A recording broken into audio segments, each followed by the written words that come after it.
All right, here's video support for typical test question 9. Almost shown in this picture. One textbook defines GDP as the total value of the final goods and services produced in the economy in the year. Important to know why that definition is wrong. So let's go to the notes. All right, so for typical test question 10 and topic 5.3, the third part of topic 5. We need to go back to the distinction between output, Y, the concept of the total amount of production in the economy on the one hand, and the GDP, which is economists' attempt to measure that output.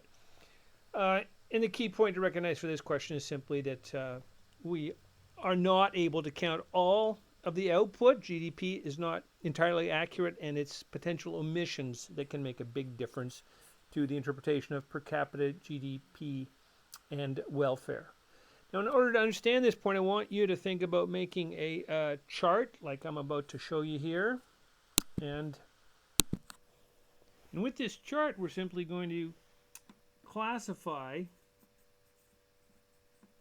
the economy's output. We want to classify it in two ways.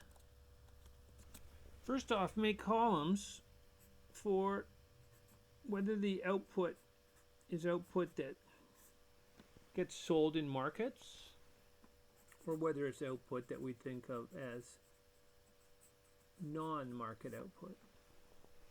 And then the other classifying device is to think about whether output is counted in the GDP or included in GDP, as opposed to output that is not in the official estimates of the total production of final goods produced in a year. So take a moment and think about what sorts of things might be in the 4 cells.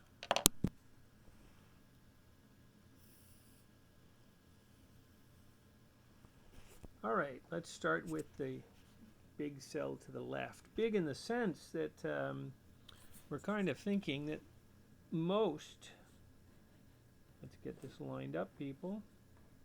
This lined up, Jim. There we go. You got that? That's going to work roughly. Counted in the GDP. Start with the letter C. Cars, carrots, cavities fixed by dentist, healthcare, all sorts of stuff, lots of stuff.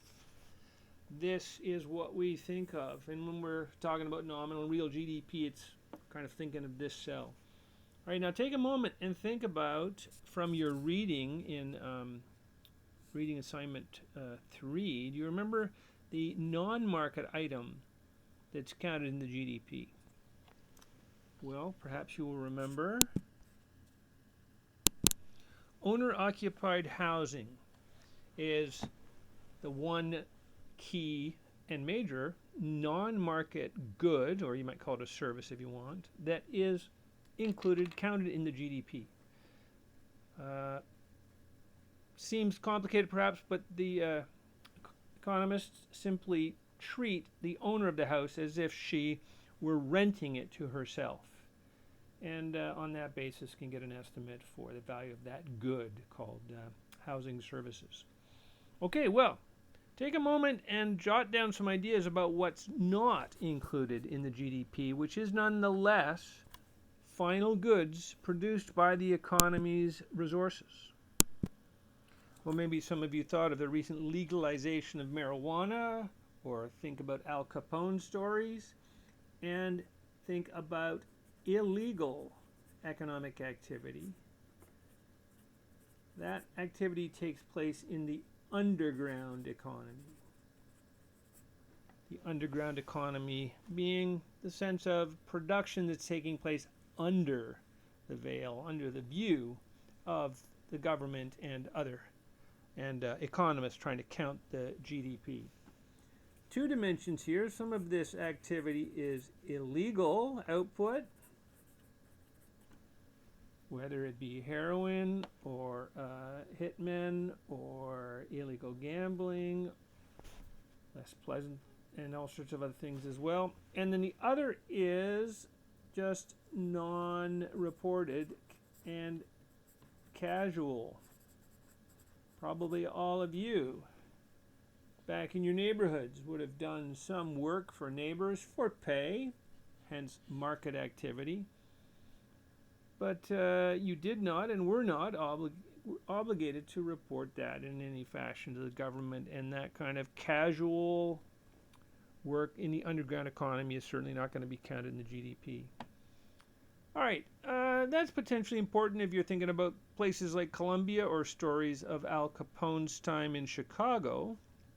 But the key thing for thinking about per capita GDP and welfare is to think about non-market activity, non-market output. The thing to recognize here is that a huge amount of your time and energy is spent on what we're going to describe as household production. Household production is everything from what we think of as domestic work,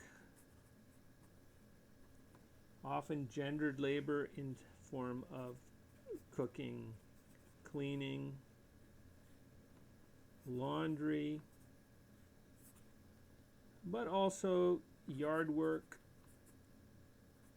and generally do-it-yourself stuff, which, if you wanted to get complicated, could leave some tracks in the economy, because you buy some paint in the market and then you take $20 worth of paint and you paint your walls, and you've given yourself probably a $300 or $500 good, that value being based on the notion of what it would have cost if you'd purchased it through the market.